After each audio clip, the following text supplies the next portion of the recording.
கிழக்கினில் தினம் தோன்றும் கதிரானது மறைவதும் பின்பு உதிப்பதும் மரபானது.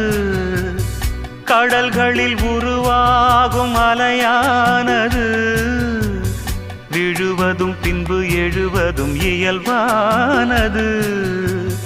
நிலவினை நம்பி இரவுகள் இல்லை, விளக்குகள் காட்டும் வெளிச்சத்தின் எல்லை. ஒரு வாசல் மூடி மறுவாசல் வைப்பான் இறைவன். நலம் வாழ என் நாடும் என் வாழ்த்துக்கள். தமிழ் கூறும் பல்லாண்டு என் வார்த்தைகள். இளவேனில் உன் வாசல் வந்தாடும் இளந்தென்றல்